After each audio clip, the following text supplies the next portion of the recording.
Ngayon po mga katrops, magpiprito tayo ng tilapia or magluluto tayo ng tilapia mga katrops. Ayan po yung tilapia na nabili natin. Yan po yung uulamin ngayon mga katrops. Magpapainit na ako ng mantika. At ito na nga mga katrops, nagpapainit na ako ng mantika sa kawali mga katrops. Pasensya na kayo sa kawali namin mga katrops. Wala pa akong pambili. Ayan po mga katrops, mainit na yung ating mantika. Kaya tilapia mga katrops. Kaya nalagay na po natin sila sa isa. Ayan po mga katrops. Ayan na po mga katrops, yung mga naprito nating isda mga katrops.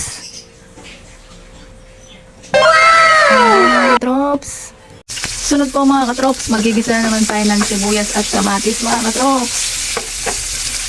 Gagawa tayo uli ng isa pang recipe na lulutuin natin about sa isda mga katrops.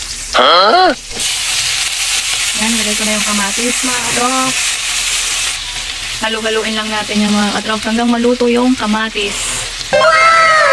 Bali yan mga katrops, naluto na yung kamatis. Medyo malambot na yan at tunaw na. Ayan, medyo sumabaw na yung kamatis natin.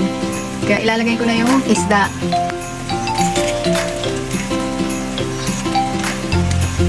Ayan mga katrops, isa-isa natin lalagay na yung isda.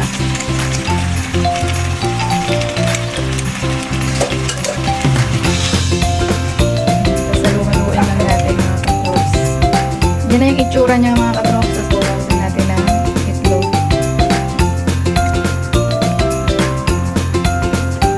Hintayin lang natin maluto yung itlog mga katrops. Ayun na po mga katrops. Luto na yung ating sarsyadong isda. Yan siya. Yan po yung ginawa ko sa ibang mga isda.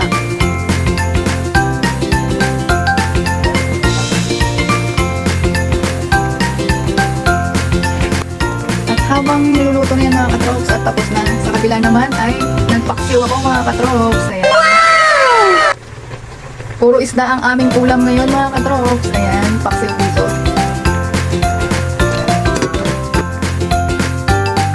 Kaya kainan na mga katrops. Hanggang dito na lang po. Salamat sa panonood. Ingat po palagi. God bless. Bye-bye.